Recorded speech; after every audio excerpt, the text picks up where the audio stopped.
નમસ્તે વિદ્યાર્થી મિત્રો, લાસ્ટ ટાઈમ આપણે મહત્વપૂર્ણ કાર્બનિક સંયોજનોમાં ઇથેનોલ વિશે સમજ્યા. હવે વિદ્યાર્થી મિત્રો, મહત્વપૂર્ણ કાર્બનિક સંયોજનોમાં બીજા નંબરનું કાર્બનિક સંયોજન છે ઇથેનોલ, જેના વિશે પણ આપણે ધોરણ 10 માં સમજવાનું છે.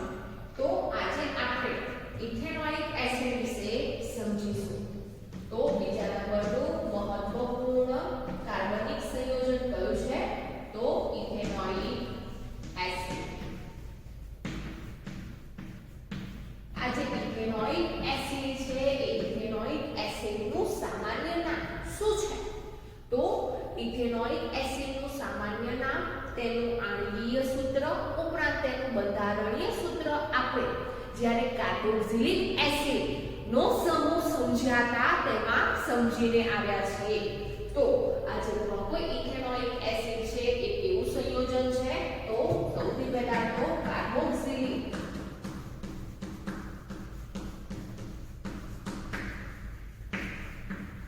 એસિડ સમૂહ ધરાવતું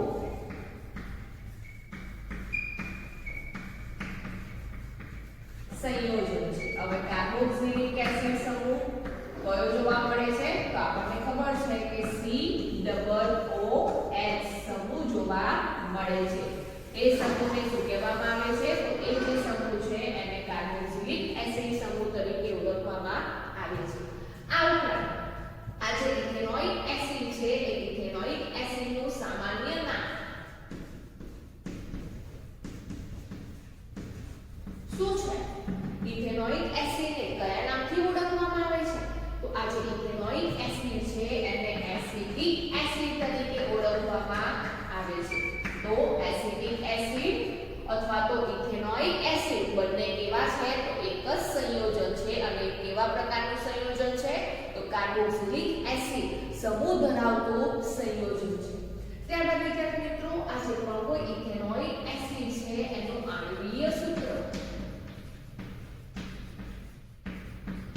શું થાય અને તેનું બંધારણીય સૂત્ર શું થશે? તો આણ્વીય સૂત્ર અને બંધારણીય સૂત્ર પણ આપણે અગાઉ સમજીને આવ્યા છે. તે જ પ્રમાણે જે ઇથેનોઇક એસિડ છે એમાં COOH સમૂહ જોવા મળે છે અને ઇથેનોઇક એસિડ છે એટલે કાર્બનની સંખ્યા કેટલી જોવા મળે છે? 2 જોવા મળે છે. તેવું કાર્બોક્સિલિક એસિડ સંયોજન છે CH3COOH. તો આજે પણ કોઈ ઇથેનોઇક એસિડ છે એ ઇથેનોઇક એસિડનું આણ્વીય સૂત્ર થાય છે CH3COOH. હવે તેનું બંધારણીય સૂત્ર શું થશે? તો એના બંધારણીય સૂત્ર આપણને આ પ્રમાણે જોવા મળે છે કે જે કાર્બન છે એ કાર્બન ની સાથે આલ્કોહોલ સમૂહ એક બંધથી જોડાયેલો જોવા મળે છે. ઉપરાંત ઓક્સિજન છે એ ઓક્સિજન દ્વિબંધથી જોડાયેલો જોવા મળે છે. COOH કાર્બોક્સિલિક એસિડ સમૂહ છે એ આ રીતે બને છે અને તેની સાથે બીજો કાર્બન પરમાણુ છે એ બીજો કાર્બન પરમાણુ એક સહસંયોજક બંધથી જોડાય છે અને એ જે કાર્બન પરમાણુ છે એની સંયોજકતા સંતોષવા માટે બાકીના 3 હાઇડ્રોજન પરમાણુ સાથે તે ઇલેક્ટ્રોનની ભાગીદારી કરે છે.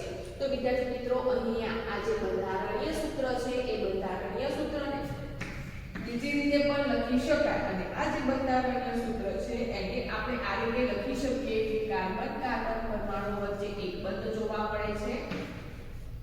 આ કાર્બન પરમાણુ પાસે 3 હાઇડ્રોજન બંધ એકલ બંધથી જોડાયેલા જોવા મળે છે. ઉપરાંત OH સમૂહ કાર્બન સાથે એકલ બંધથી જોવા મળે છે અને જે કાર્બન પરમાણુ છે એની સાથે ઓક્સિજન પરમાણુ દ્વિબંધથી જોડાયેલો જોવા મળે છે. તો આ જે બંધારણીય સૂત્ર છે એને આ રીતે પણ આપણે દર્શાવી શકીએ છીએ. તો આ જે પણ ઇથેનોઇક એસિડ છે એનું આણ્વીય સૂત્ર, બંધારણીય સૂત્ર કેવી રીતે બને છે તે આપણે અગાઉ સમજીને આવ્યા છે. હવે વિદ્યાર્થી મિત્રો, આ જે ઇથેનોઇક એસિડ છે એ ઇથેનોઇક એસિડના આપણે ભૌતિક ગુણધર્મોની વાત કરીએ તો ઇથેનોઇક એસિડ કેવું જોવા મળે છે? તો એના ભૌતિક ગુણધર્મો કયા કયા છે? તો સૌથી પહેલા તો આ જે ઇથેનોઇક એસિડ છે એ ઇથેનોઇક એસિડ રંગવિહીન પ્રવાહી છે. તો આ જે ઇથેનોઇક એસિડ છે એ ઇથેનોઇક એસિડ કેવું જોવા મળે છે તો રંગવિહીન પ્રવાહી છે. હવે વિદ્યાર્થી મિત્રો આ જે ઇથેનોઇક એસિડ છે એ ઇથેનોઇક એસિડની સ્મેલ વાસ જોવા મળે છે. તો હા વિદ્યાર્થી મિત્રો તીવ્ર ખટાશયુક્ત વાસ ધરાવતું પ્રવાહી છે. તો બીજા નંબરનો ભૌતિક ગુણધર્મ છે તીવ્ર ખટાશયુક્ત વાસ ધરાવતું પ્રવાહી છે. તેવી જ રીતે હવે તેનું ગલન બિંદુ કેટલું જોવા મળે છે તો આ જે ગલન બિંદુ છે એ ગલન બિંદુ ઇથેનોઇક એસિડનું કેવું જોવા મળે છે નીચું જોવા મળે છે. તો તેનું ગલન બિંદુ 290 કેલ્વિન જેટલું જોવા મળે છે.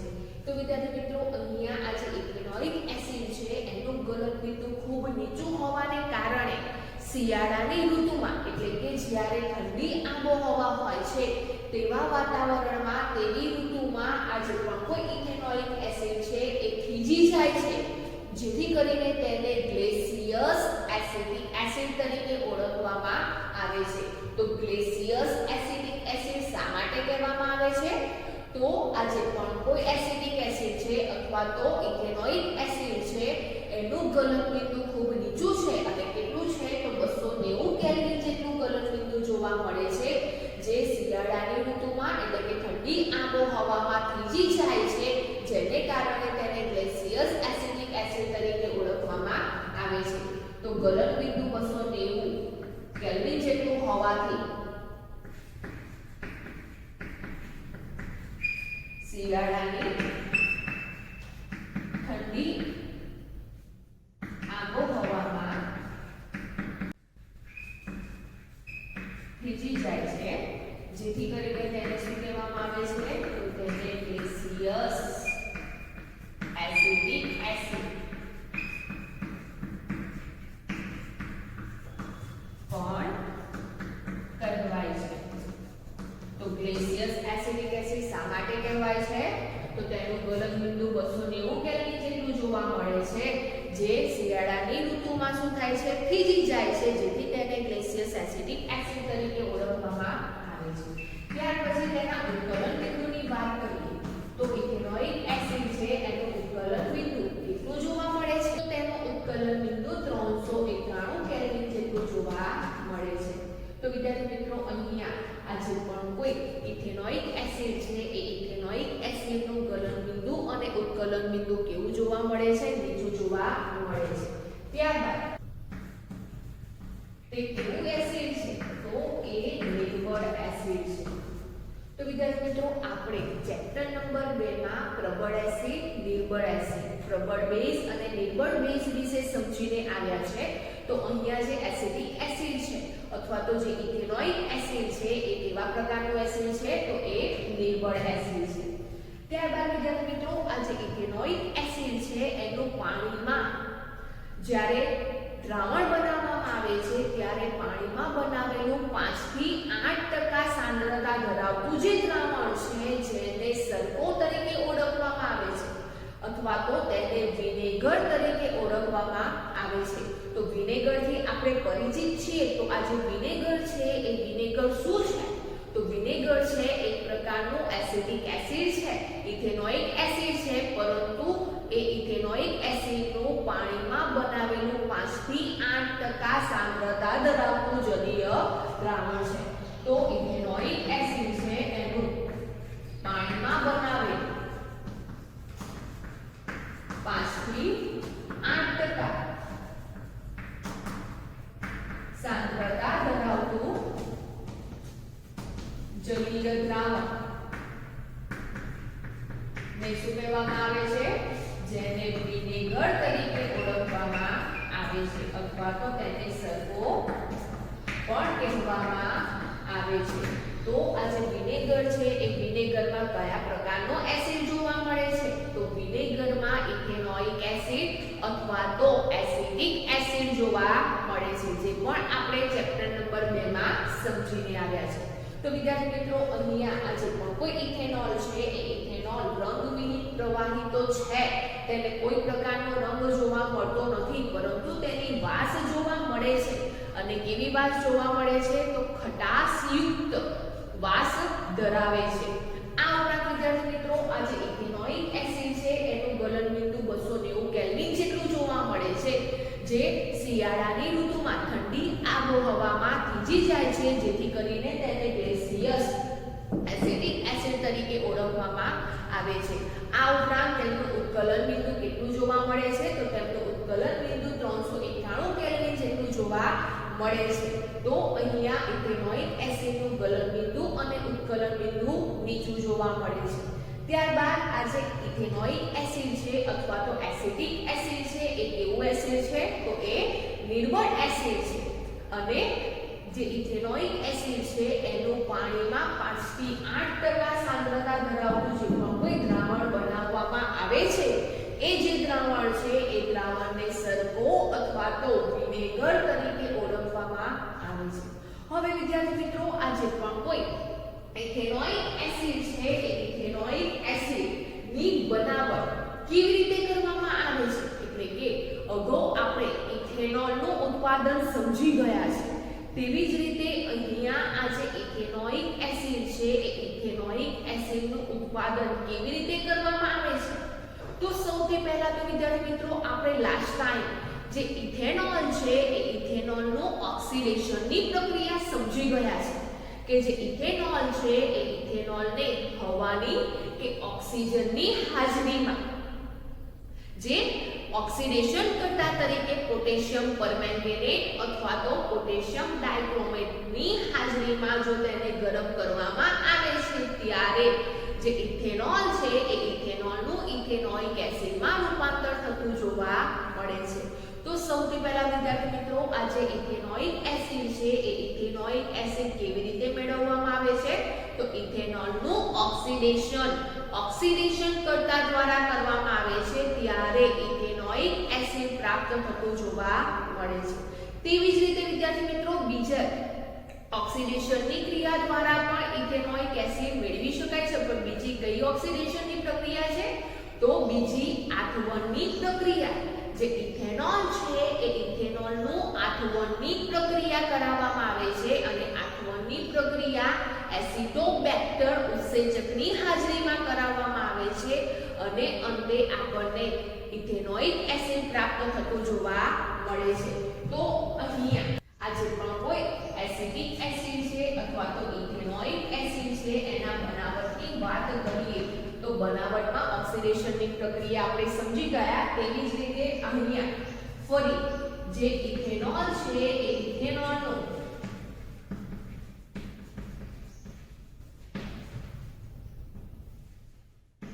એસિટોબેક્ટર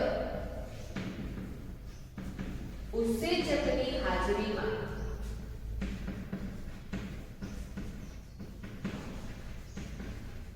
આઠવણની ક્રિયાથી ઓક્સિડેશન કરાવવામાં આવે છે.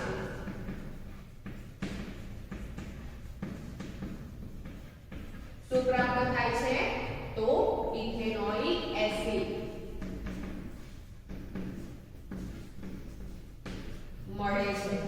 તો સૌથી પહેલા આપણે ઇથેનોઇક એસિડ જે ઇથેનોલ છે એ ઇથેનોલનું ઓક્સિડેશન કરતા તરીકે પોટેશિયમ પરમેંગેનેટ અથવા તો પોટેશિયમ ડાઇક્રોમેટની હાજરીમાં ઇથેનોલને જો ગરમ કરવામાં આવે છે, તેનું દહન કરાવવામાં આવે છે, તે દરમિયાન ઇથેનોલનું ઇથેનોઇક એસિડમાં રૂપાંતર થતું જોવા મળે છે. તો એ એક રીતે તો મળે છે. બીજી કઈ રીતે ઇથેનોઇક એસિડ પ્રાપ્ત થાય છે? તો બીજી એક ઇથેનોલ છે એ ઇથેનોલનું ઓક્સિડેશન જ કરાવવામાં આવે છે, પરંતુ આ ઓક્સિડેશન કેવી રીતે કરાવવામાં આવે છે? તો આ ઓક્સિડેશન આઠવણની ક્રિયાથી કરાવવામાં આવે છે. અને અગાઉ આપણે સમજી ગયા છે કે જે આઠવણની ક્રિયાથી પ્રક્રિયા કરાવવામાં આવે છે ત્યારે ઉત્સેચકની હાજરી જરૂરી છે. તો જ્યારે ઇથેનોલ છે, ઇથેનોલનું ઉત્પાદન આપણે લાસ્ટ ટાઈમ સમજી ગયા કે જેમાં મોલાસીસ કે ખાંડ છે એનું આઠવણની પ્રક્રિયા કરાવવામાં આવે છે છે અને ઇથેનોલ મેળવવામાં આવે છે. પણ એ જે આઠવણની પ્રક્રિયા છે એ આઠવણની પ્રક્રિયા ઉત્સેચકની હાજરીમાં કરાવવામાં આવે છે. તેવી જ રીતે અહીંયા જે ઇથેનોલ છે એ ઇથેનોલનું ઓક્સિડેશન કરાવવામાં તો આવે છે. તો આ જે પ્રક્રિયા છે એ આપણે સમીકરણ દ્વારા સમજીએ તો સૌથી પહેલા પ્રક્રિયકમાં શું છે તો પ્રક્રિયક તરીકે ઇથેનોલ જોવા મળે છે. તો ઇથેનોલનું સૂત્ર મળે છે. હવે વિદ્યાર્થી મિત્રો તેનું ઓક્સિડેશન કરાવવામાં આવે છે. પણ શાના દ્વારા ઓક્સિડેશન કરાવવામાં આવે છે તો જે એસિડોબેક્ટર છે એ એસિડોબેક્ટર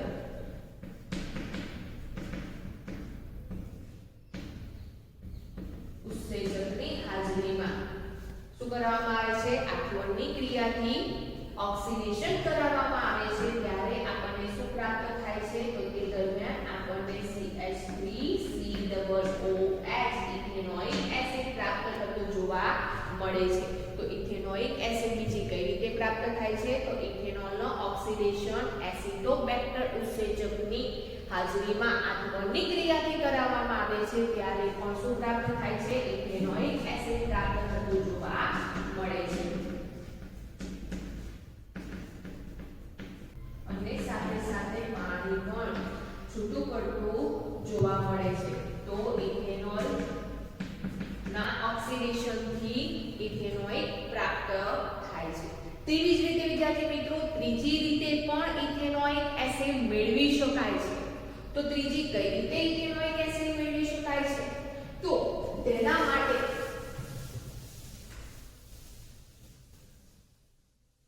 જે મિથેનોલ છે એ પણ એક પ્રકારનું આલ્કોહોલ સંયોજન છે. એ જે મિથેનોલ છે એ મિથેનોલનું કાર્બન મોનોક્સાઇડની સાથે પ્રક્રિયા કરાવવામાં આવે છે. ત્યારે પણ એસિડિક એસિડ પ્રાપ્ત થતું જોવા મળે છે. તો વિદ્યાર્થી મિત્રો બીજી રીતમાં આપણે જોઈએ તો જે મિથેનોલ છે એ મિથેનોલની કાર્બન મોનોક્સાઇડ સાથેની પ્રક્રિયા ઉદ્દીપક આયોડીન રોહનિયમ ની હાજરીમાં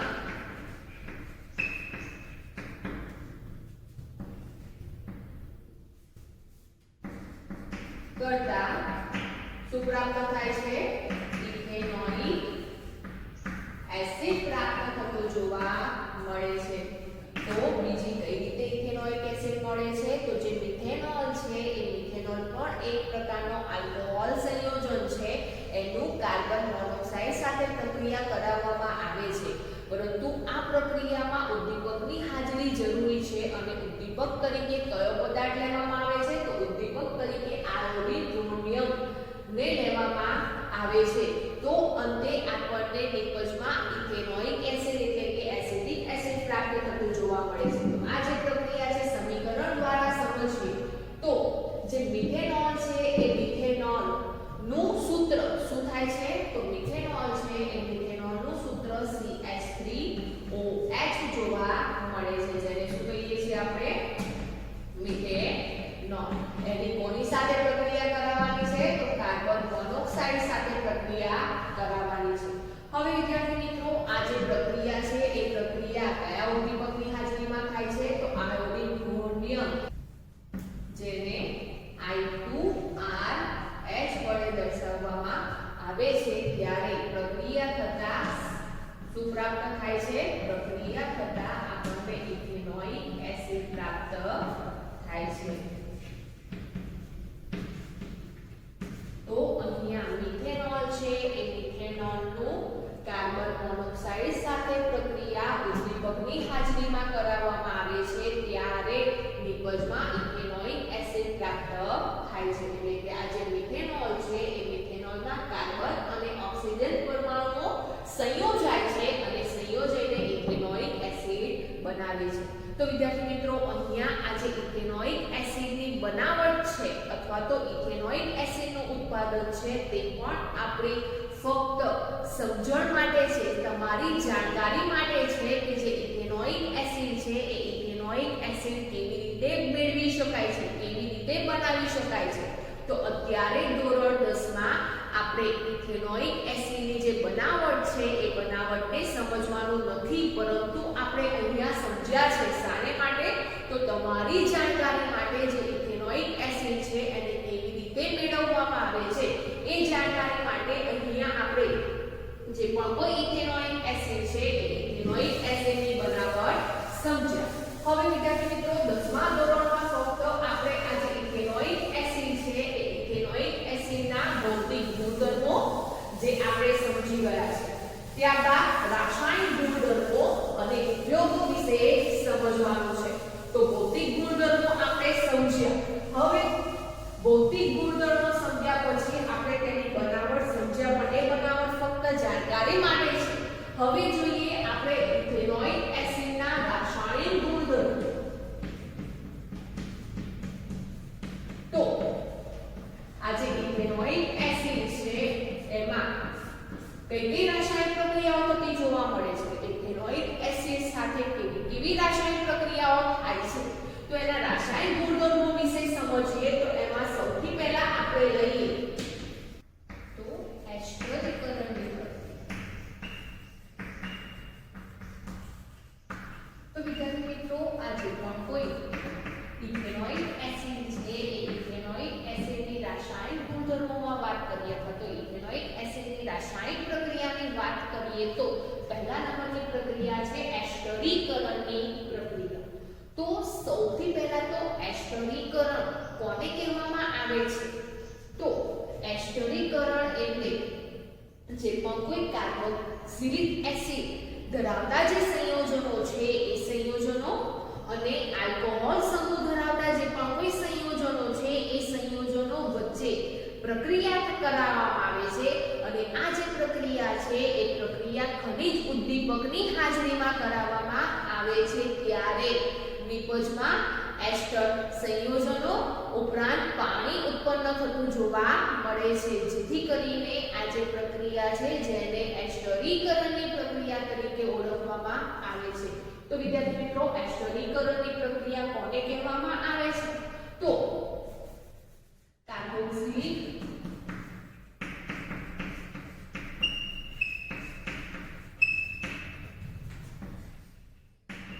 એસિડના સંયોજનો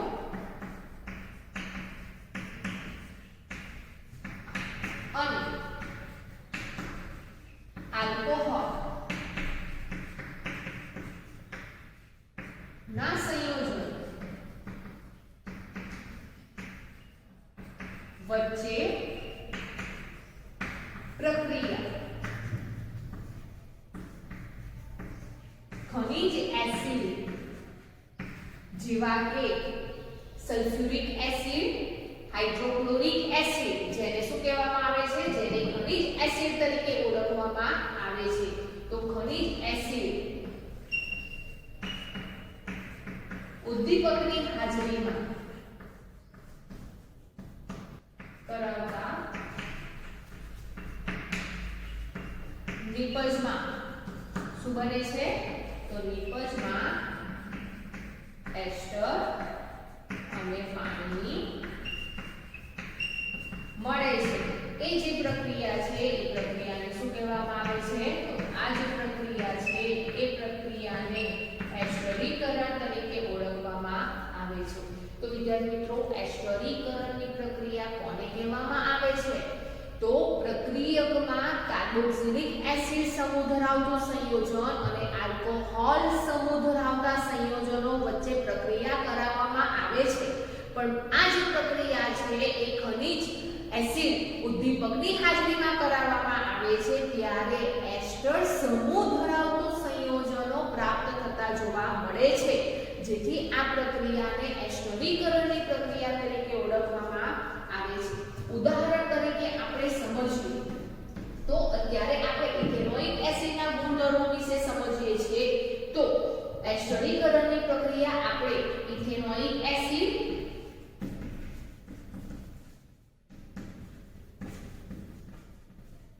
અને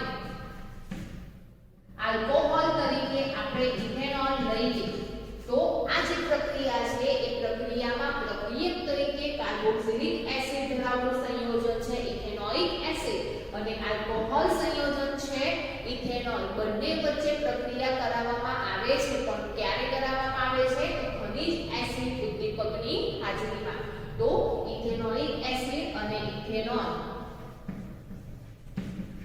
વચ્ચેની પ્રક્રિયા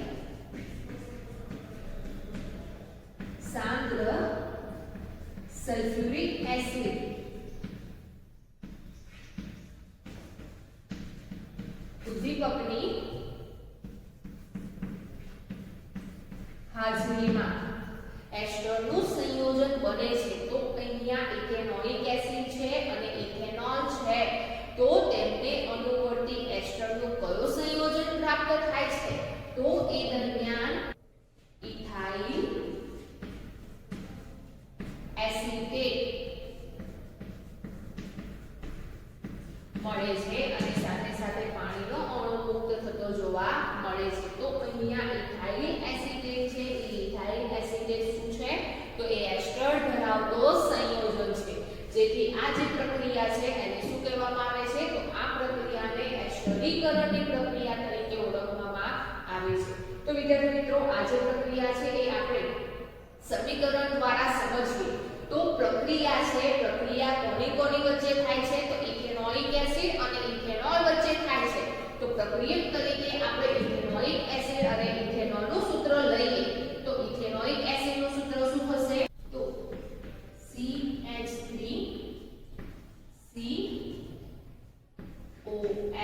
CH3COH11O આ જે સૂત્ર છે એ સૂત્ર કોનું છે તો આ જે સૂત્ર છે એ સૂત્ર ઇથેનોઇક એસિડનું છે તો વિદ્યાર્થી મિત્રો અહીંયા આ જે ઇથેનોઇક એસિડનું સૂત્ર છે એ ઇથેનોઇક એસિડનું સૂત્ર આપણે બંધારણીય સૂત્ર દર્શાવીએ છીએ શા માટે તો આ જે પ્રક્રિયા થાય છે એ પ્રક્રિયા સરળતાથી સમજી શકાય તે માટે મેં અહીંયા જે ઇથેનોઇક એસિડ છે એનું બંધારણીય સૂત્ર દર્શાવેલ છે તો આ શું છે ઇથેનોઇક એસિડ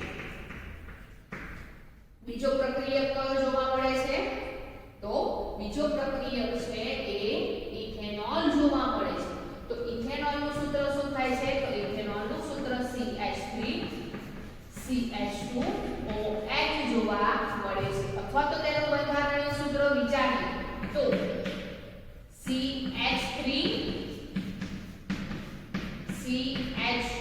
CH3CH2OH આ પ્રમાણેનું તેનું બંધારણીય સૂત્ર જોવા મળે છે હવે વિદ્યાર્થી મિત્રો આ જે બંધારણીય સૂત્ર છે તેને આ પ્રમાણે પણ દર્શાવી શકાય છે એટલે કે આ જે આલ્કોહોલ સમૂહ છે એ આલ્કોહોલ સમૂહને આપણે આ રીતે પણ દર્શાવી શકીએ છીએ તો અહીંયા આ જે સૂત્ર છે એ સૂત્ર આ પ્રમાણેનું જોવા મળે છે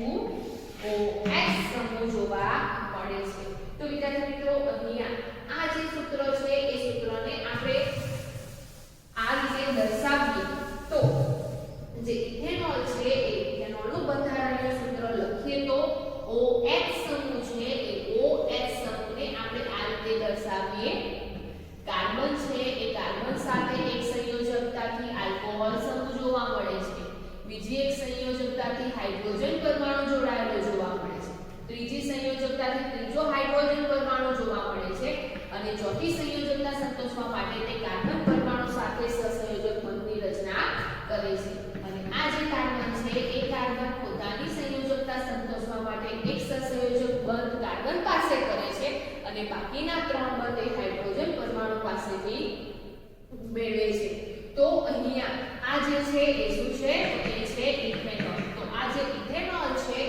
ઇથેનોલનું બંધારણીય સૂત્ર આપણે આ રીતે પણ દર્શાવી શકીએ છીએ CH3CH2OH તો વિદ્યાર્થી મિત્રો અહીંયા આપણે આ જે ઇથેનોલ છે એ ઇથેનોલનું બંધારણીય સૂત્ર શા માટે આ રીતે દર્શાવ્યું છે તો એસ્ટરીકરણની પ્રક્રિયા સરળતાથી સમજી શકાય તે માટે આપણે ઇથેનોલનું સૂત્ર આ પ્રમાણે દર્શાવ્યું છે હવે વિદ્યાર્થી મિત્રો નિપજમાં શું પ્રાપ્ત થાય છે તો આપણને ખબર છે કે આ જે પ્રક્રિયા છે એ પ્રક્રિયા સાંદ્ર ખનિજ એસિડ એટલે કે સલ્ફ્યુરિક એસિડ ની હાજરીમાં કરાવવામાં આવે છે ત્યારે જે નિપજ છે એ નિપજમાં શું બનશે તો નિપજ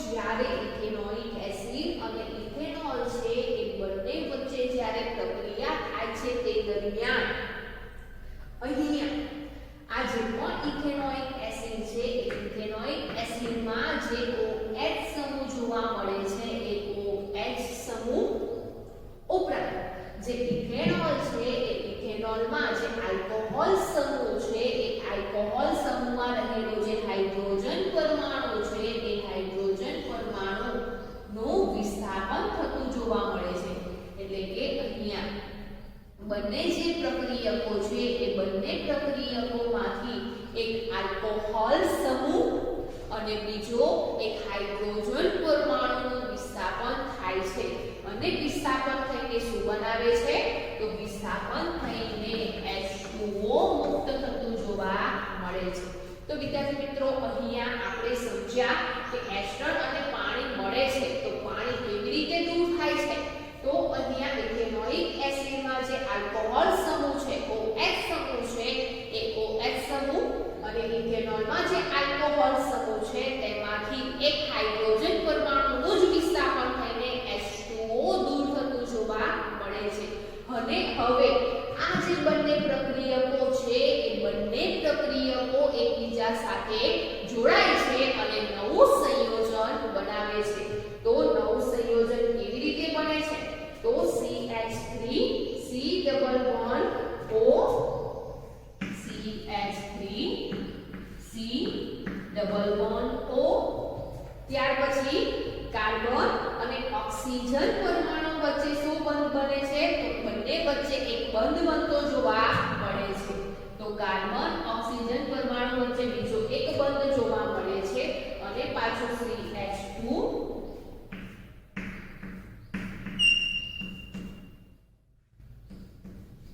અને CH3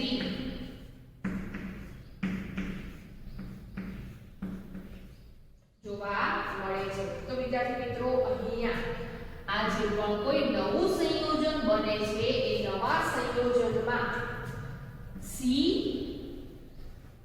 ડબલ O નવો સમૂહ જોવા મળે છે અને આ જે સમૂહ છે એ સમૂહને એસ્ટર તરીકે ઓળખવામાં આવે છે તો વિદ્યાર્થી મિત્રો આ જે એસ્ટર એ એક પ્રકારનો ક્રિયાશીલ સમૂહ છે પણ આ જે ક્રિયાશીલ સમૂહ છે તેના વિશે તમારે ધોરણ 11 અને 12 સાયન્સમાં ભણવામાં આવશે અત્યારે 10મા ધોરણમાં આપણે એસ્ટર સમૂહ વિશે સમજવાનું નથી તો અહીંયા C ડબલ O જે સમૂહ છે એ સમૂહ કયો સમૂહ છે તો એ એસ્ટર સમૂહ છે અને એ એસ્ટર સમૂહ ધરાવતું સંયોજન આપણને જોવા મળે છે CH3 C double O CH2 CH3 જોવા મળે છે અને આ જે નવું સંયોજન બને છે એને શું કહેવામાં આવે છે આ જે સંયોજન છે એને ઇથાઇલ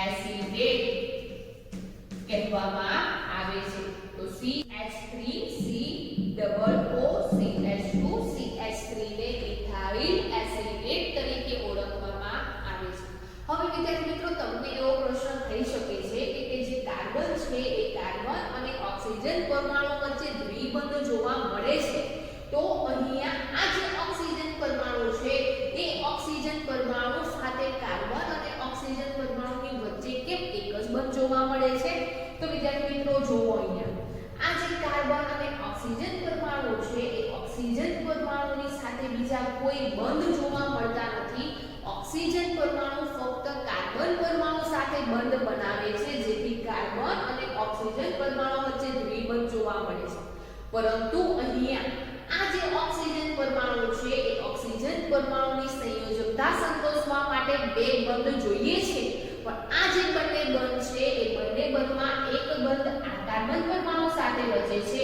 અને બીજો બંધ બીજા કાર્બન પરમાણુ પાસે રચે છે જેથી કરીને અહીંયા ઓક્સિજન પરમાણુ સાથે જે કાર્બન છે એ કાર્બન વચ્ચે એક બંધ જોવા મળે છે જ્યારે અહીંયા બે બંધ જોવા મળે છે શા માટે તો પોતાની સંયોજકતા સંતોષવા માટે જે તે કોઈ પરમાણુ છે એ પરમાણુ ઇલેક્ટ્રોનની ભાગીદારી જેટલા ઇલેક્ટ્રોનની ભાગીદારી કરે છે તે પ્રમાણે તેમની વચ્ચે બંધની સંખ્યા જોવા મળે સૌથી પહેલા ઇથેનોઇક એસિડ છે એ ઇથેનોઇક એસિડની આપણે એસ્ટરીકરણની પ્રક્રિયા સમજ્યા. તો એસ્ટરીકરણની પ્રક્રિયા કોને કહેવામાં આવે છે? તો કાર્બોક્સિલિક એસિડના જે પણ કોઈ સંયોજનો છે એ સંયોજનોની ઇથેનોલ એટલે કે આલ્કોહોલ સંયોજનો સાથે ખનિજ એસિડ ઉદ્દીપકની હાજરીમાં પ્રક્રિયા કરાવવામાં આવે છે ત્યારે નિપજમાં એસ્ટર અને પાણી મળે છે. તો એસ્ટર મળે છે એ જે પ્રક્રિયા છે એને શું કહેવામાં આવે છે? એસ્ટરીકરણની પ્રક્રિયા કહેવામાં આવે છે. ઉદાહરણ તરીકે ઇથેનોઇક એસિડ અને ઇથેનોલની સાંદ્ર સલ્ફ્યુરિક એસિડની હાજરીમાં પ્રક્રિયા કરવામાં આવે છે ત્યારે ઇથાઇલ એસિટેટ મળે છે અને પાણી ઉત્પન્ન થતું જોવા મળે છે. એટલે કે ઉપનિપજ તરીકે પાણી દૂર થતું જોવા મળે છે. તેવી જ રીતે વિદ્યાર્થી મિત્રો બીજી પ્રક્રિયા જોઈએ આપણે બેઝ સાથેની પ્રક્રિયા.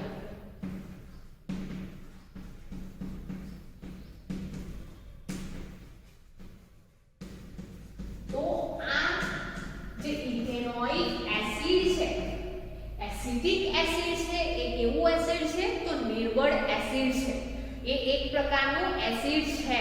હવે આ જે એસિડ છે એ એસિડની બેઝ સાથેની પ્રક્રિયા છે.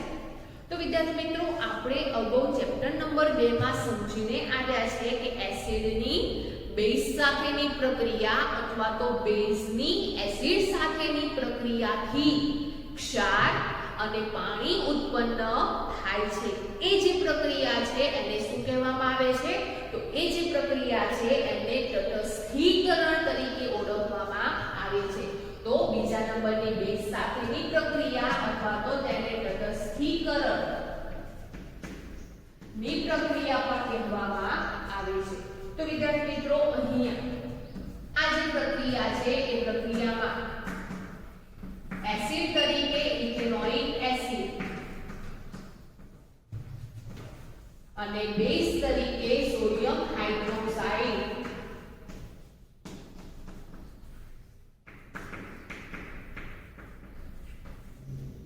તો ઇથેનોઇક એસિડની સોડિયમ હાઇડ્રોક્સાઇડ સાથેની પ્રક્રિયાથી સોડિયમ ઇથેનોઇક અને પાણી મળે છે. આ જે પ્રક્રિયા છે એ પ્રક્રિયાને તટસ્થીકરણની પ્રક્રિયા તરીકે ઓળખવામાં આવે છે. શા માટે તટસ્થીકરણની પ્રક્રિયા કહેવામાં આવે છે? તો વિદ્યાર્થી મિત્રો અહીંયા એસિડ તરીકે ઇથેનોઇક એસિડ જોવા મળે છે અને બેઝ તરીકે સોડિયમ હાઇડ્રોક્સાઇડ લેવામાં આવે છે ત્યારે ક્ષાર તરીકે સોડિયમ ઇથેનોઇડ પ્રાપ્ત થતો જોવા મળે છે અને સાથે સાથે પાણી મળે છે જેથી આ પ્રક્રિયાને તટસ્થીકરણની પ્રક્રિયા કહેવામાં આવે છે. તો આ પ્રક્રિયા આપણે સમીકરણ દ્વારા સમજીએ તો ઇથેનોઇક એસિડ એટલે CH3COOH જેને શું કહીશું આપણે? એસિડિક એસિડ અથવા તો ઇથેનોઇક એસિડ. જેની કોની સાથે પ્રક્રિયા કરવામાં આવે છે? તો સોડિયમ હાઇડ્રોક્સાઇડ છે અને એનું સૂત્ર શું થાય છે? તો એનું સૂત્ર થાય છે NaOH. હવે વિદ્યાર્થી મિત્રો જ્યારે પણ એસિડની બેઝ સાથે પ્રક્રિયા થાય છે તે દરમિયાન ક્ષાર અને પાણી ઉત્પન્ન થાય છે. એવી રીતે અહીંયા ઇથેનોઇક એસિડ અને સોડિયમ હાઇડ્રોક્સાઇડ બંને એસિડ અને બેઝ વચ્ચે પ્રક્રિયા થાય છે ત્યારે પણ પાણીનો અણુ દૂર થાય છે અને પાણીનો અણુ કેવી રીતે દૂર થાય છે? તો વિદ્યાર્થી મિત્રો અહીંયા આ જે પણ કોઈ ઇથેનોઇક એસિડ છે એ ઇથેનોઇક એસિડમાંથી જે OH સમૂહ છે એટલે કે જે આલ્કોહોલ સમૂહ છે એ આલ્કોહોલ સમૂહ એવી જ રીતે જે NaOH છે એટલે કે સોડિયમ હાઇડ્રોક્સાઇડ છે એ સોડિયમ હાઇડ્રોક્સાઇડ માંથી જે હાઇડ્રોજન પરમાણુ છે એ હાઇડ્રોજન પરમાણુ શું થાય છે? વિસ્થાપન થાય છે.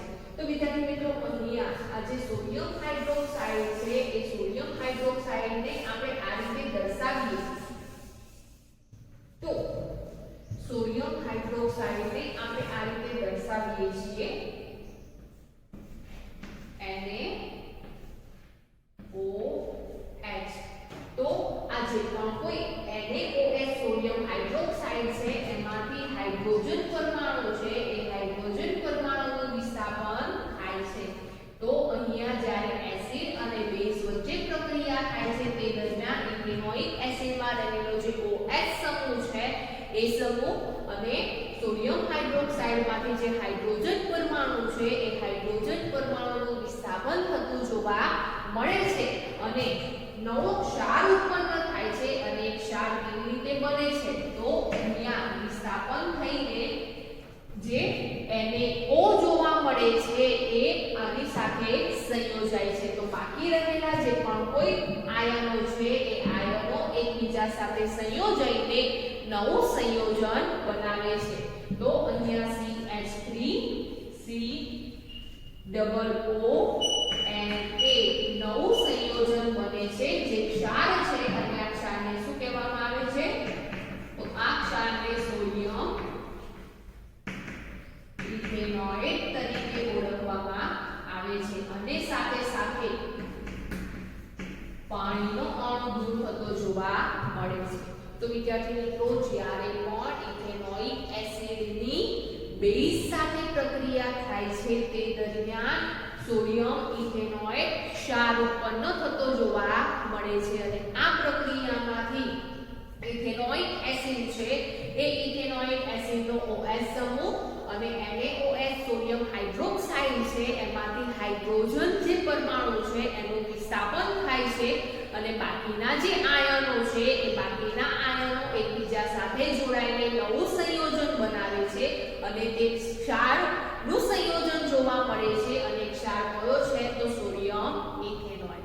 તેવી જ રીતે વિદ્યાર્થી મિત્રો, આ જે પણ કોઈ ઇથેનોઇક એસિડ છે એ ઇથેનોઇક એસિડ સોડિયમ ધાતુ સાથે પ્રક્રિયા કરે છે તે દરમિયાન શું જોવા મળે છે?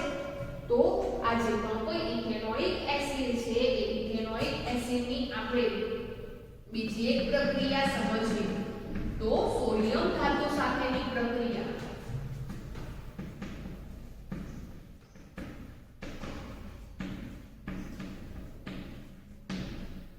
તો વિદ્યાર્થી મિત્રો, અહીંયા ઇથેનોઇક એસિડની સોડિયમ ધાતુ સાથે જ્યારે પ્રક્રિયા થાય છે ત્યારે પણ હવે એસિડ છે, એસિડની ધાતુ સાથે પ્રક્રિયા થાય છે તો નિપજમાં શું બનશે? તો નિપજમાં ક્ષાર ઉત્પન્ન તો થાય છે પણ સાથે સાથે ડાયહાઇડ્રોજન વાયુ ઉત્પન્ન થતો જોવા મળે છે. તો ઇથેનોઇક એસિડની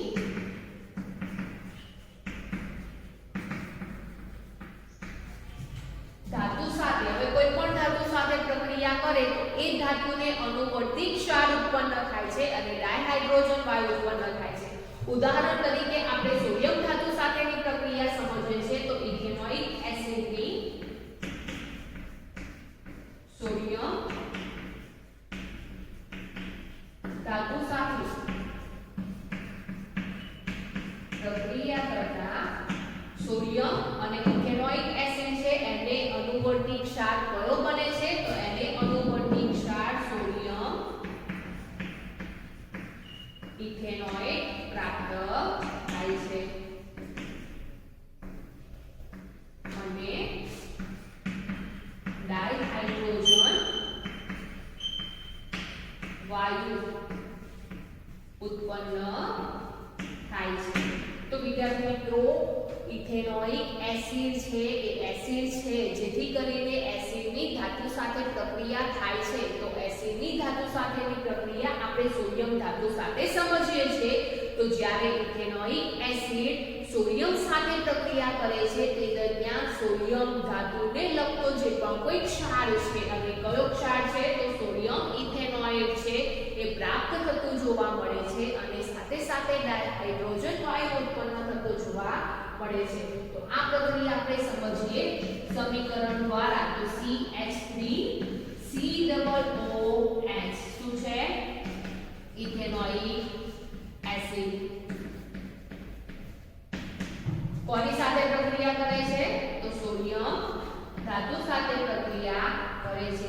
તો નિપજમાં શું બનશે? તો નિપજમાં હવે આપણને ખબર છે કે ડાયહાઇડ્રોજન વાયુ દૂર થાય છે, તો આ જે પણ કોઈ ઇથેનોઇક એસિડ છે એ ઇથેનોઇક એસિડમાં જે હાઇડ્રોજન પરમાણુ છે એ હાઇડ્રોજન પરમાણુનું વિસ્થાપન થઈને જે સોડિયમ ધાતુ છે એ સોડિયમ ધાતુ તેની જગ્યાએ જોડાય છે અને નવું સંયોજન બનાવે છે.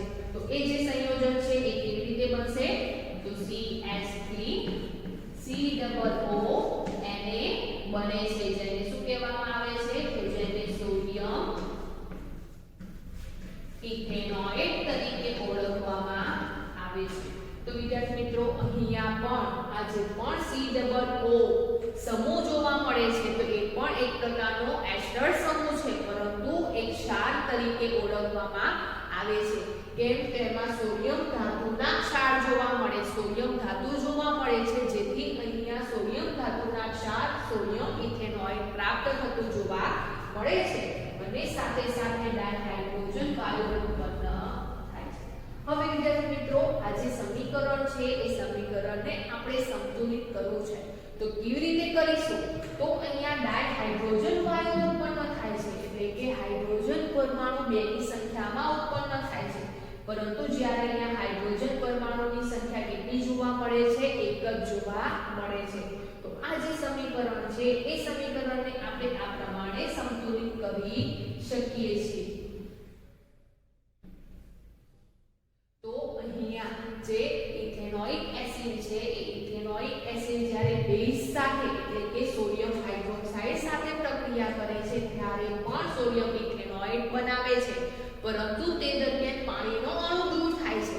પરંતુ જ્યારે ઇથેનોઇક એસિડ ધાતુ સાથે એટલે કે સોડિયમ ધાતુ સાથે પ્રક્રિયા કરે છે તે દરમિયાન સોડિયમ ઇથેનોઇડ તો બને છે, પરંતુ સાથે સાથે ડાયહાઇડ્રોજન વાયુ ઉત્પન્ન થતો જોવા મળે છે.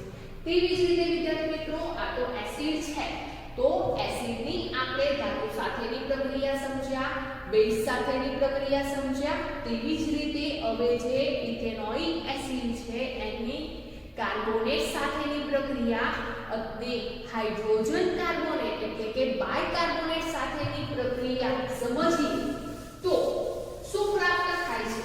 તો તે પણ આપણે અગાઉ ચેપ્ટર નંબર 2 માં એસિડના રાસાયણિક ગુણધર્મોમાં સમજીને આવ્યા છીએ કે એસિડની કાર્બોનેટ સાથેની પ્રક્રિયા અથવા તો એસિડની બાયકાર્બોનેટ સાથેની પ્રક્રિયાથી શું પ્રાપ્ત થાય છે? તો નવો ગુણધર્મ જોઈએ આપણે.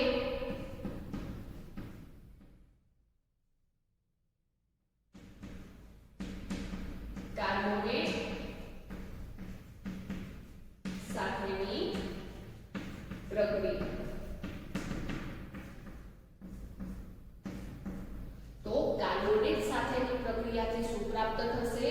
તો કાર્બોનેટ સાથેની પ્રક્રિયાથી ક્ષાર તો બને છે, સાથે સાથે કાર્બન ડાયોક્સાઇડ વાયુ અને પાણી મુક્ત થતું જોવા મળે છે.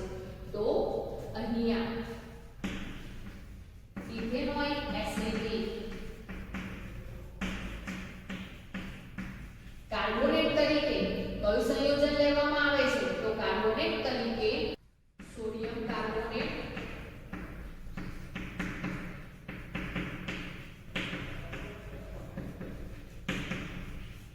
સાથેની પ્રક્રિયાથી સોડિયમ ઇથેનોઇક કાર્બન ડાયોક્સાઇડ વાયુ અને પાણી મળે છે. તો આ પ્રક્રિયા પણ અગાઉ સમજીને જ આવ્યા છે. તો આ પ્રક્રિયા આપણે સમીકરણ દ્વારા સમજીએ તો ઇથેનોઇક એસિડ એટલે CH3COOH એની કોની સાથે પ્રક્રિયા થાય છે? તો સોડિયમ કાર્બોનેટ સાથે પ્રક્રિયા થાય છે. તો એનું સૂત્ર શું થશે? તો Na2CO3 જોવા મળે છે. હવે જ્યારે એસિડની કાર્બોનેટ સાથે પ્રક્રિયા થાય છે તો નિપજમાં શું બને છે? તો નિપજમાં CO2 મુક્ત થાય છે અને H2O મુક્ત થતું જોવા મળે છે. હવે બાકી રહેલું જે પણ કોઈ સંયોજન છે એ સાદું જોવા મળે છે, તો ક્ષારનું જોવા મળે છે. અને અહીંયા ક્ષાર કયો જોવા મળે છે? તો અહીંયા ક્ષાર સોડિયમ ઇથેનોઇડ જોવા મળે છે. તો સોડિયમ ઇથેનોઇડ નું સૂત્ર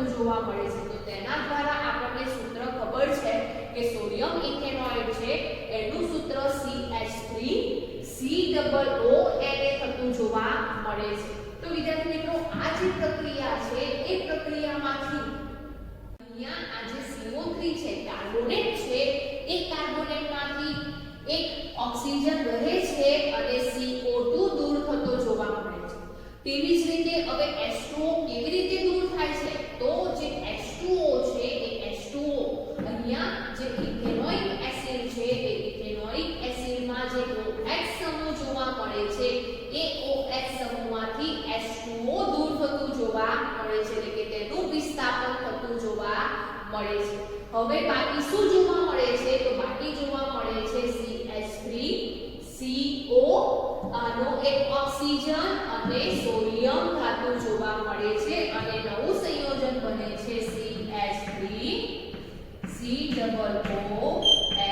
જેને શું કહેવામાં આવે છે તો જેને સોડિયમ ઇથેનોઇડ તરીકે ઓળખવામાં આવે છે હવે વિદ્યાર્થી મિત્રો આ સમીકરણને સંતુલિત કેવી રીતે કરવામાં આવે છે તો આ સમીકરણને સંતુલિત કરવા માટે આપણે ઇથેનોઇક એસિડ આગળ 2 અને સોડિયમ ઇથેનોઇડ આગળ 2 દર્શાવીએ તો સમીકરણ સંતુલિત થઈ જાય છે હવે વિદ્યાર્થી મિત્રો અહીંયા જે સોડિયમ ઇથેનોઇડ છે એ સોડિયમ ઇથેનોઇડને સોડિયમ એસિટેટ તરીકે પણ ઓળખવામાં આવે છે તો સોડિયમ ઇથેનોઇડનું બીજું નામ શું છે તો સોડિયમ ઇથેનોઇડનું બીજું નામ છે સોડિયમ એસિટેટ હવે તેવી જ રીતે હાઇડ્રોજન કાર્બોનેટ સાથેની પ્રક્રિયા સમજીએ અથવા તો બાયકાર્બોનેટ સાથેની પ્રક્રિયા સમજીએ તો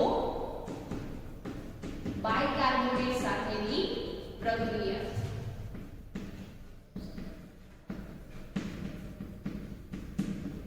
તો બાયકાર્બોનેટ હવે બાયકાર્બોનેટ તરીકે કયું સંયોજન લઈશું તો બાયકાર્બોનેટ તરીકે આપણે સોડિયમ બાયકાર્બોનેટ લઈશું તો અહીંયા આપણને ખબર છે કે એસિડની બાયકાર્બોનેટ સાથે પ્રક્રિયા થાય છે ત્યારે પણ CO2 H2O દૂર થાય છે અને ક્ષાર ઉત્પન્ન થતો જોવા મળે છે તો અહીંયા આ જે પ્રક્રિયા છે એ પ્રક્રિયામાં ઇથેનોઇક એસિડ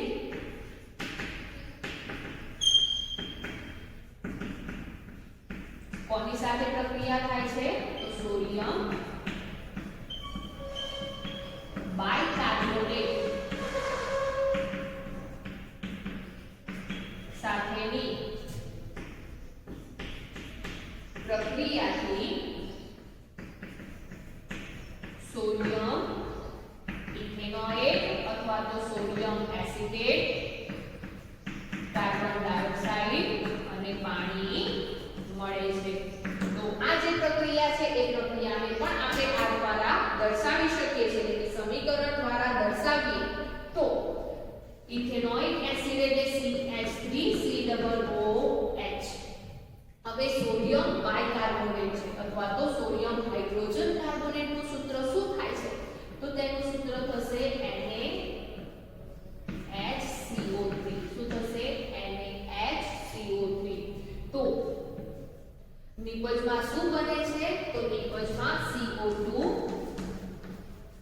અને H2O દૂર થતું જોવા મળે છે અને સાથે સાથે ક્ષાર કયો બને છે તો ક્ષાર સોડિયમ ઇથેનોઇડ બને છે તો સોડિયમ ઇથેનોઇડનું સૂત્ર શું થાય છે તો CH3COO જેને શું કહેવામાં આવે છે તો જેને સોડિયમ ઇથેનોઇડ તરીકે ઓળખવામાં આવે છે તો વિદ્યાર્થી મિત્રો અહીંયા આ પ્રક્રિયા કેવી રીતે થાય છે તો અહીંયા આ પ્રક્રિયામાં જે કાર્બોનેટ છે એ કાર્બોનેટમાંથી કાર્બન ડાયોક્સાઇડ વાયુ દૂર થતો જોવા મળે છે અને એક ઓક્સિજન પરમાણુ ત્યાં જોવા મળે છે હવે જે ઇથેનોઇક એસિડ છે એ ઇથેનોઇક એસિડમાં જે OH સમૂહ જોવા મળે છે એ OH સમૂહ અને જે સોડિયમ બાયકાર્બોનેટમાં હાઇડ્રોજન જોવા મળે છે એ હાઇડ્રોજનનું વિસ્થાપન થઈને H2O દૂર થતું જોવા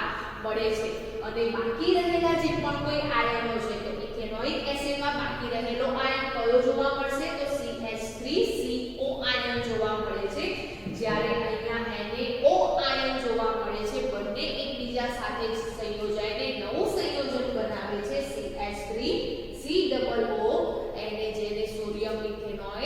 અથવા તો સોડિયમ એસિડેટ તરીકે ઓળખવામાં આવે છે. તો આ જે ઇથેનોઇક એસિડ છે એ ઇથેનોઇક એસિડના આપણે રાસાયણિક ગુણધર્મોની વાત કરીએ તો જે એસિડના રાસાયણિક ગુણધર્મો છે તે જ ગુણધર્મો ઇથેનોઇક એસિડના જોવા મળે છે કે એસિડની બેઝ સાથેની પ્રક્રિયા, એસિડની ધાતુ સાથેની પ્રક્રિયા, એસિડની કાર્બોનેટ સાથેની પ્રક્રિયા, એસિડની બાયકાર્બોનેટ સાથેની પ્રક્રિયા. પરંતુ આપણે એક વધારાની પ્રક્રિયા સમજ્યા એસ્ટરીકરણની પ્રક્રિયા. તો એસ્ટરીકરણની પ્રક્રિયા કોની વચ્ચે કરાવવામાં આવે છે? તો કાર્બોક્સિલિક એસિડના સંયોજનો અને આલ્કોહોલ સંયોજનો વચ્ચે પ્રક્રિયા કરાવવામાં આવે છે અને એ પ્રક્રિયા ખનિજ એસિડ ઉદ્દીપકની હાજરીમાં કરાવવામાં આવે છે ત્યારે એસ્ટરનો સંયોજન પ્રાપ્ત થતો જોવા મળે છે, જેથી કરીને એ પ્રક્રિયાને એસ્ટરીકરણની પ્રક્રિયા તરીકે ઓળખવામાં આવે છે. હવે વિદ્યાર્થી મિત્રો, એ જે એસ્ટરના સંયોજનો છે એ એસ્ટરના સંયોજનોની વાસ મીઠી જોવા મળે છે, એટલે કે મીઠી વાસયુક્ત એસ્ટરના સંયોજનો જોવા મળે છે, જેથી તેનો ઉપયોગ અત્તર બનાવવામાં થાય છે. ઉપરાંત સ્વાદ ઉત્પાદન કરતા પદાર્થ તરીકે તેનો ઉપયોગ થતો જોવા મળે છે. આ ઉપરાંત વિદ્યાર્થી મિત્રો, આ જે પણ કોઈ એસ્ટરના સંયોજનો છે એ એસ્ટરના સંયોજનોની સાથે સોડિયમ હાઇડ્રોક્સાઇડની પ્રક્રિયા કરાવવામાં આવે છે. હવે સોડિયમ હાઇડ્રોક્સાઇડ છે એ બેઝ છે, તો એસ્ટરના જે પણ કોઈ સંયોજનો છે એની સોડિયમ હાઇડ્રોક્સાઇડ સાથે પ્રક્રિયા કરાવવામાં આવે છે ત્યારે કાર્બોક્સિલિક એસિડ અને ઇથેનોલના સોડિયમ ક્ષાર ઉત્પન્ન થતા જોવા મળે છે અને એ જે પ્રક્રિયા છે જેને સાબુનીકરણ તરીકે ઓળખવામાં આવે છે. શા માટે? તો એ જે પ્રક્રિયા છે એ પ્રક્રિયામાંથી આપણને સાબુ પ્રાપ્ત થતો જોવા મળે છે, જેથી એ પ્રક્રિયાને સાબુનીકરણ તરીકે ઓળખવામાં આવે છે. તો જ્યારે પણ એસ્ટરની સોડિયમ હાઇડ્રોક્સાઇડ સાથેની પ્રક્રિયા થાય છે તે દરમિયાન ઇથેનોલ તો પ્રાપ્ત થાય છે, સાથે સાથે કાર્બોક્સિલિક એસિડના સોડિયમ ક્ષાર ઉત્પન્ન થતા જોવા મળે છે. તો આ જે પણ કોઈ કાર્બોક્સિલિક એસિડના સોડિયમ ક્ષાર અથવા તો પોટેશિયમ ક્ષાર જોવા મળે છે જે સાબુની લાંબી શૃંખલાયુક્ત સંયોજનો છે. તો જે કાર્બોક્સિલિક એસિડના સોડિયમ અને પોટેશિયમ ક્ષાર છે એની જો લાંબી શૃંખલા જોવા મળે છે એ કોનામાં જોવા મળે છે? તો સાબુમાં જોવા મળે છે. તો જેથી એ પ્રક્રિયાને સાબુનીકરણ તરીકે ઓળખવામાં આવે છે. તો જો વિદ્યાર્થી મિત્રો, અહીંયા આ જે પ્રક્રિયા છે એ સાબુનીકરણની પ્રક્રિયા છે, એટલે કે ઇથાઇલ એસિટેટ છે એ એસ્ટર સંયોજન છે એનું સોડિયમ હાઇડ્રોક્સાઇડ સાથે પ્રક્રિયા કરાવવામાં આવે છે ત્યારે ઇથેનોલ મળે છે. પરંતુ સાથે સાથે ઇથેનોઇક એસિડ છે એટલે કે જે કાર્બોક્સિલિક એસિડ છે એનો સોડિયમ ક્ષાર ઉત્પન્ન થતો જોવા મળે છે, એટલે કે સોડિયમ એસિટેટ અથવા તો સોડિયમ ઇથેનોએટ પ્રાપ્ત થતું જોવા મળે છે. તો આ જે પ્રક્રિયા છે એ પ્રક્રિયાને શું કહેવામાં આવે છે? તો આ પ્રક્રિયાને સાબુનીકરણ તરીકે ઓળખવામાં આવે છે.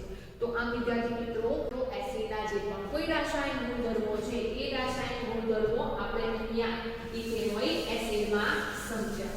હવે છેલ્લો એક મુદ્દો છે કે આ ઇથેનોઇક એસિડ છે એ ઇથેનોઇક એસિડના ઉપયોગો શું છે? તો વિદ્યાર્થી મિત્રો, સૌથી પહેલા તો આપણને ખબર છે કે ઇથેનોઇક એસિડને શું કહેવામાં આવે છે? ઇથેનોઇક એસિડને એસિટિક એસિડ તરીકે ઓળખવામાં આવે છે. તો આ જે એસિટિક એસિડ છે એ એસિટિક એસિડ એ વિનેગરમાં જોવા મળે છે. તો વિનેગર કોને કહેવામાં આવે છે તે આપણે હમણાં સમજ્યા કે જે પણ ઇથેનોઇક એસિડ છે એનું પાણીમાં 5 થી 8% સાંદ્રતા ધરાવતું જે જલીય દ્રાવણ છે એને વિનેગર તરીકે ઓળખવામાં આવે છે. તો વિનેગરની બનાવટમાં પણ ઇથેનોઇક એસિડનો ઉપયોગ થતો જોવા મળે છે. તો એના ઉપયોગો વિશે જોઈએ તો સૌથી પહેલા તો વિનેગર છે એ વિનેગરની બનાવટમાં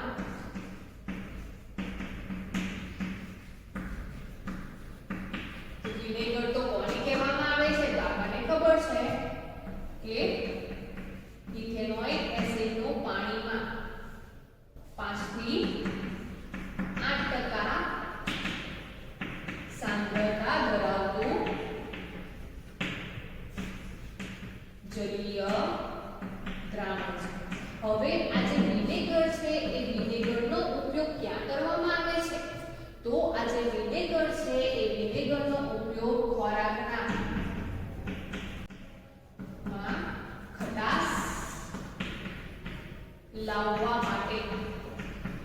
વિનેગરનો ઉપયોગ થતો જોવા મળે છે. તો વિદ્યાર્થી મિત્રો, તમે ચાઇનીઝ ફૂડ ખાવ છો તો એ જે પણ કોઈ ચાઇનીઝ ખોરાક છે એ ચાઇનીઝ ખોરાકમાં ખટાશ લાવવા માટે શાનો ઉપયોગ કરવામાં આવે છે? તો એ જે પણ કોઈ ચાઇનીઝ ફૂડ છે એ ચાઇનીઝ ફૂડમાં ખટાશ માટે વિનેગરનો ઉપયોગ કરવામાં આવે છે. તેવી જ રીતે જે અથાણા છે એ અથાણામાં પણ શાનો ઉપયોગ થતો જોવા મળે છે? તો અથાણામાં પણ વિનેગરનો ઉપયોગ થતો જોવા મળે છે. તેવી જ રીતે આ જે ઇથેનોઇક એસિડ છે એ ઇથેનોઇક એસિડનો ઉપયોગ પ્રિઝર્વેટિવ તરીકે થાય છે, એટલે કે ખોરાકના સંરક્ષક તરીકે થતો જોવા મળે છે. તો લાંબા સમય સુધી ખોરાકને સાચવવા માટે કોનો ઉપયોગ કરવામાં આવે છે? તો લાંબા સમય સુધી ખોરાકને સાચવવા માટે વિનેગરનો ઉપયોગ કરવામાં આવે છે અથવા તો ઇથેનોઇક એસિડનો ઉપયોગ કરવામાં આવે છે. તો ઇથેનોઇક એસિડનો ઉપયોગ પ્રિઝર્વેટિવ તરીકે પણ કરવામાં આવે છે. તેવી જ રીતે સફેદ લેડની બનાવટમાં પણ ઇથેનોઇક એસિડનો ઉપયોગ કરવામાં આવે છે. જે સફેદ લેડ છે એની બનાવટમાં પણ ઇથેનોઇક એસિડ વાપરવામાં આવે છે. અને તેવી જ રીતે આ જે ઇથેનોઇક એસિડ છે એ ઇથેનોઇક એસિડનો ઉપયોગ પ્રક્રિયક તરીકે પણ થતો જોવા મળે છે. એટલે કે પ્રયોગશાળામાં પ્રક્રિયક તરીકે પણ ઇથેનોઇક એસિડનો ઉપયોગ થતો જોવા મળે છે. તો આ વિદ્યાર્થી મિત્રો, આ જે ઇથેનોઇક એસિડ છે એ ઇથેનોઇક એસિડ માં આપણે તેના ભૌતિક ગુણધર્મો, તેના રાસાયણિક ગુણધર્મો અને તેના ઉપયોગો વિશે સમજ્યા. ઉપરાંત વધારા